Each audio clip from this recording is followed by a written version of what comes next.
In chapter 14.2, we're going to talk about limits and continuity of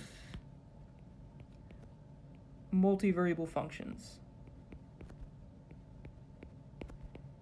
And limits and continuity are really the foundational idea that we use to study calculus. You remember in your previous calculus classes, limits and continuity are some of the first things you look at.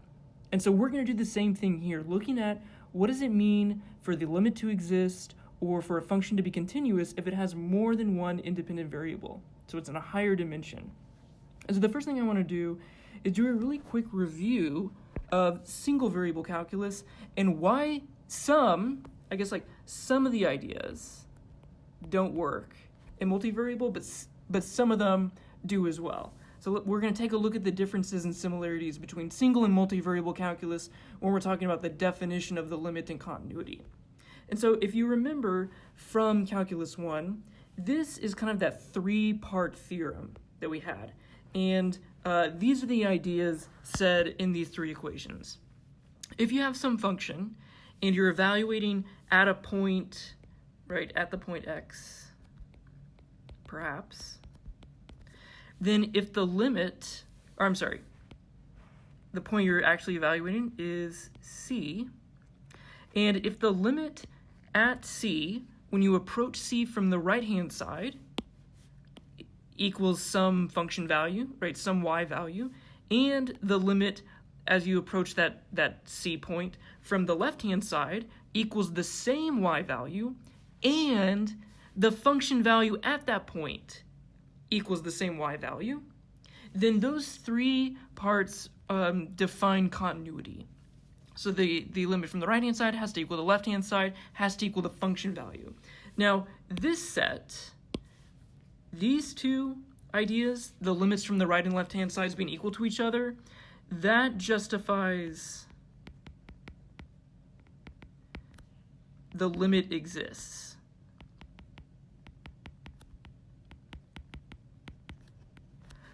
Now, if you include that third equation and you do all three of these, then that justifies continuity.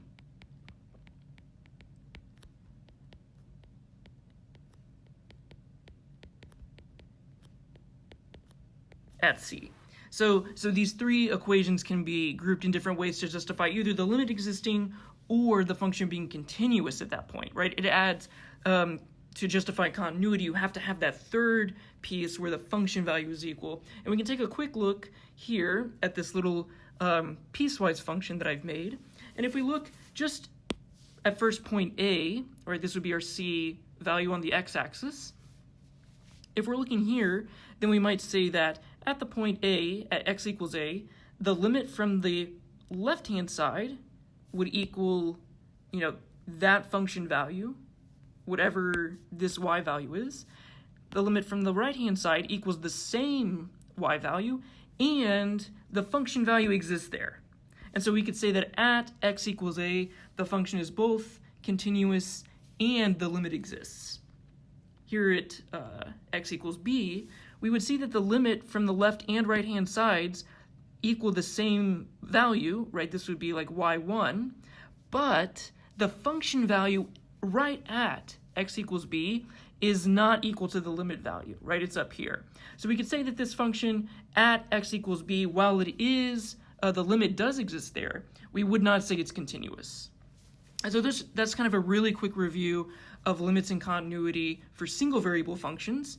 Now let's take a look, before we look at the math hand side, let's look at the graph hand side, and just take a look at this picture. So if I wanted to just justify that the limit exists at this point, right, we're now looking at the ordered pair at the point AB, we want to see if the limit exists here on this function. So the place we're evaluating is this point AB. And so if we were to use the single variable idea, right, we would have to say that the limit from the right-hand side equals the limit from the left-hand side. So what would that look like on this graph? Well, that might be, if we're coming at it from the right-hand side, we might say,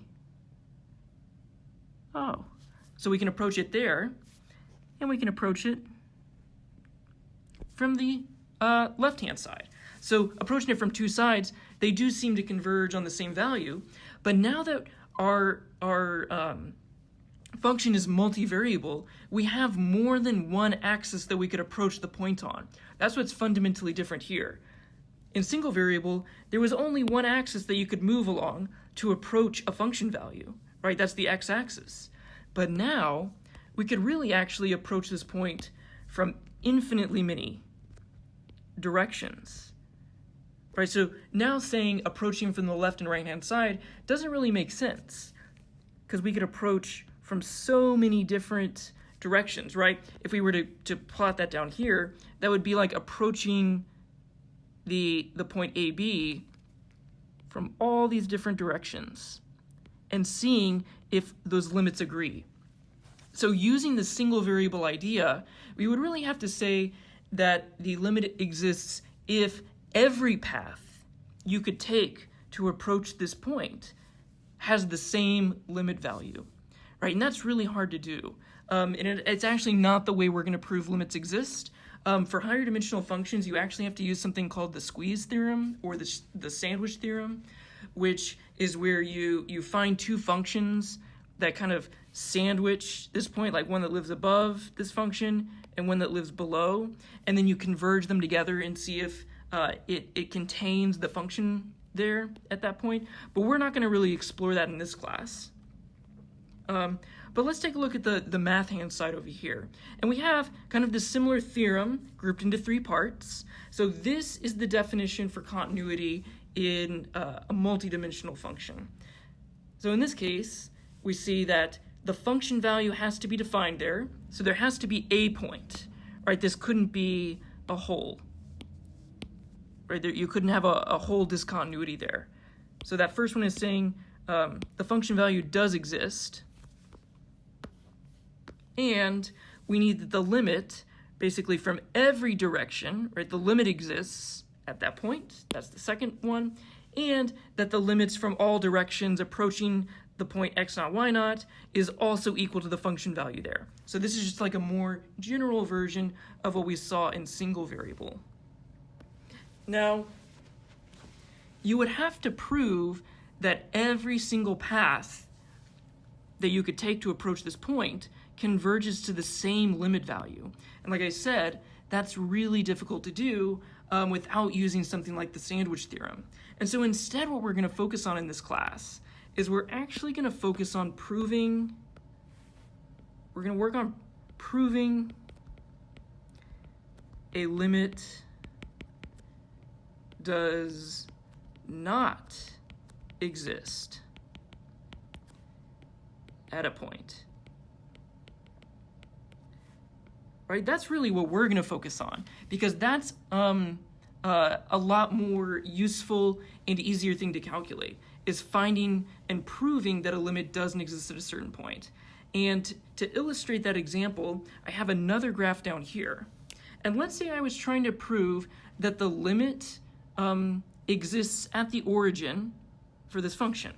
So I'm looking to see if does every possible path I could take converge to the same limit value. We could see here are a couple different paths in different colors that you could take to travel along your curve and approach that point at the origin. So let's start on the yellow line. So if I'm traveling along this yellow path on our surface, approaching the origin, it's going to take this kind of parabolic path, and it'll intersect right here. So it looks like along the yellow line, right, the limit as xy approaches the origin of whatever this function is, that actually equals 1, right? And we just got that by inspection, so we looked. Now let's look at this green one. As we travel along the same surface, right, along a different path approaching the origin, it actually approaches the origin at it looks like a z value of 1/2. Or something in that area, so we would actually find that the limit by inspection along this path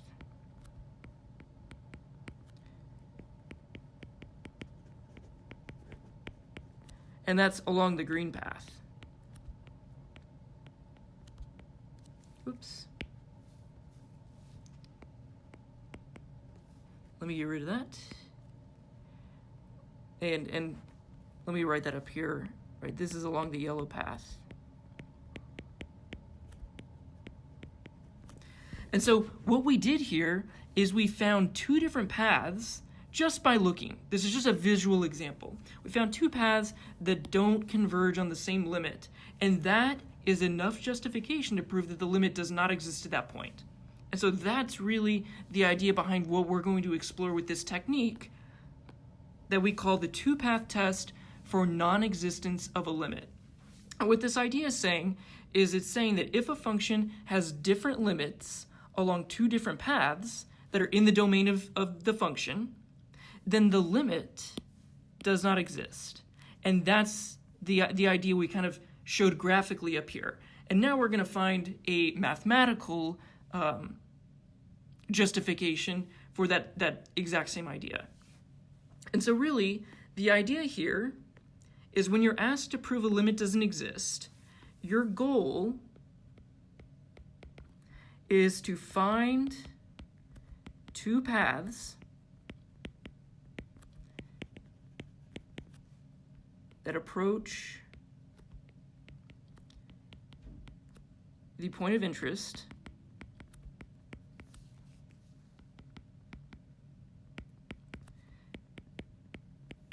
that have different limits. So that's what we're going to do. And so you might be wondering, how do I find these paths to approach on, right?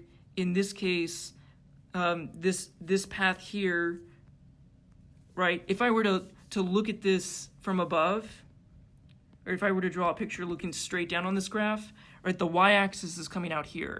So what I'm going to do is I'm just going to redraw it where the y-axis is facing directly up, like the normal orientation we're used to. So let me just draw from above.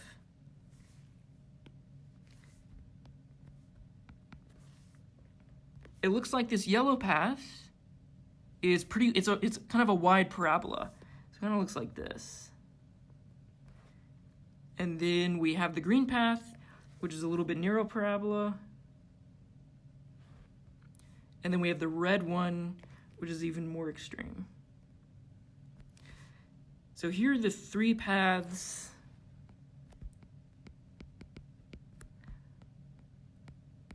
approaching 0, 0, right, drawn on the xy plane.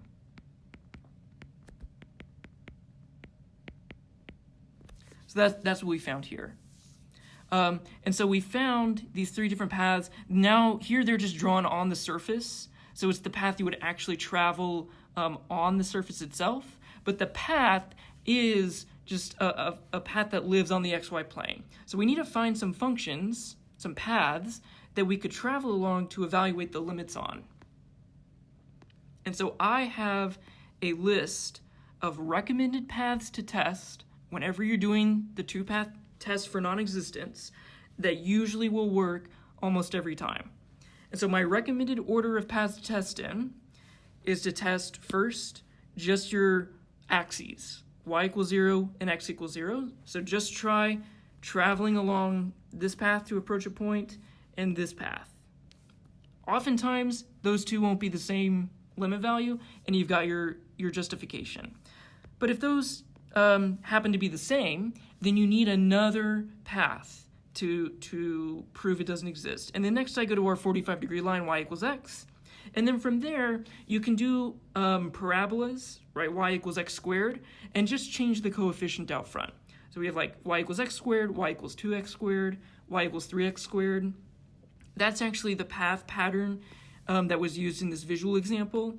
Really, you just have like y equals x squared, y equals 2x squared, 3x squared. So it's a bunch of different parabolas of varying however compressed or wide they are. And so that's the paths they use in this example, but oftentimes you can find it quicker just using one of these paths. And so we'll explore that in an example. And so something that is so incredibly important to understand about this idea is that having the same limit along all straight lines approaching xy does not imply a limit exists at that point, right? Just because you found a bunch of paths that happen to have the same limit, that is not enough justification to prove the limit exists. And so a trap a lot of students will fall into is they'll try the path y equals 0, and they'll get that the limit is like 1. And then they'll try x equals 0, and they'll also get the limit being 1. And then they'll take that information, and they'll go, fantastic, the limit exists there, because I found two paths that approach my point, and they give me the same value, so the limit must exist. But that is not true. You would need every possible path, right, an infinite number of paths, to have the same limit value to use that kind of justification. And so this idea is only for proving the non-existence of a limit. We're proving it doesn't exist by showing two having different values. So let's try that out in an example. So here in example 1, we're just asked to prove that the limit doesn't exist at the origin, so our point of interest is 0, 0, for the following functions. So here in number 1, our function is negative x over the square root of x squared plus y squared. And so the first path I'm going to try, so path 1, is just, what is it? Y equals 0. Actually, looking at this function, I'm going to try x equals 0 first, because I can already see something's going to cancel out or divide out. So let's just try x equals 0. So in this case, we'll get, I'm going to write this out very formally. So the limit as we approach the origin along x equals 0 of this function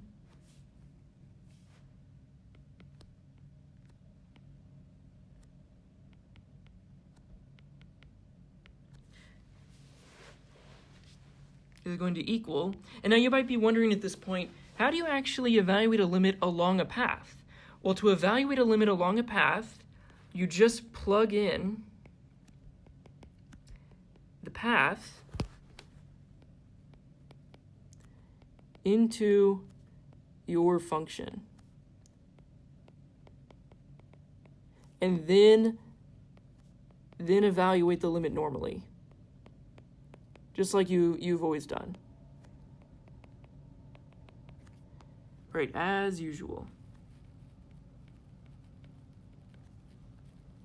So all we're going to do is we're going to plug in x equals 0 into our limit.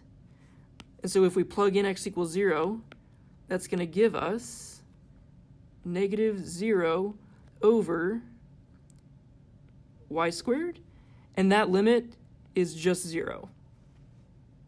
So we know that the limit of this function approaching it along the y-axis, the z-value for the limit is 0. And now let's try another path. Let's try the limit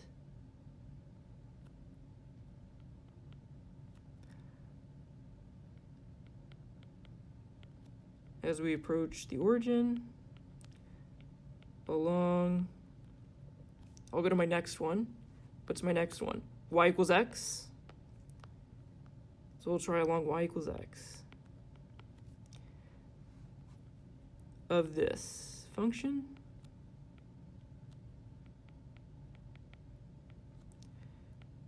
So I'm going to plug in x's for all of my y's. So that will give me negative x over the square root of 2x squared, right? Which that becomes negative x over x times the square root of 2, and that limit will just come out to be negative 1/2. Or, no, sorry, negative 1 over the square root of 2. And so now, what we found here is we have found two limits on two different paths of the same function that don't have the same limit value.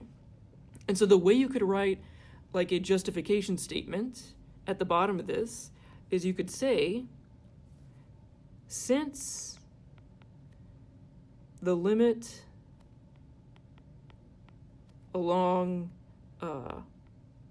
x equals 0 does not equal the limit along y equals x,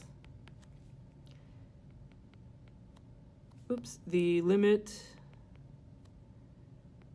does not exist at the point 0, 0. So that's our full justification for a problem that asks you to do something like this. Beautiful. So let's do the same thing for number 2. So number 2 is asking us to do the same thing to prove the limit doesn't exist at the origin for this function. So I'm going to try my paths again. What am I going to try first? I'll just go back to my list. I'm going to try the path y equals 0. So the limit as we approach the origin along y equals 0 for this function, x to the 4th over x to the 4th plus y squared. If we plug in y equals 0, we just get x over 4, right? And we're taking the limit of that now, and we know that the limit of that will end up being 1. So that's the limit along that path, approaching the origin. Now let's pick another path.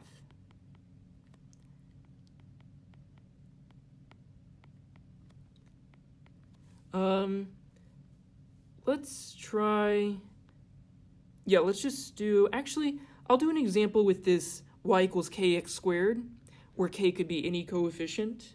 I'm just going to try, you could really pick any one. 1, 2, I'll just do 2x squared. So we get along y equals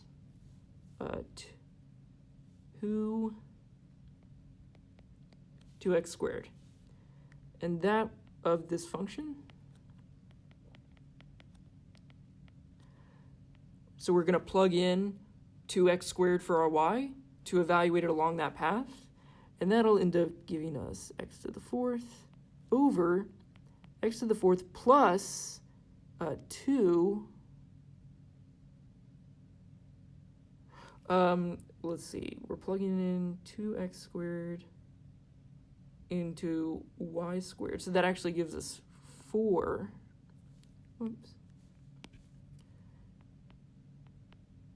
4x squared. Oh, no, sorry, 4x to the 4th. And if we evaluate that limit, right, we actually can combine x to the 4th plus 4x to the 4th is 5x to the 4th, which gives us a limit of 1/5. And so now we found two values by plugging in those paths. And so we can write another justification statement saying the limit, since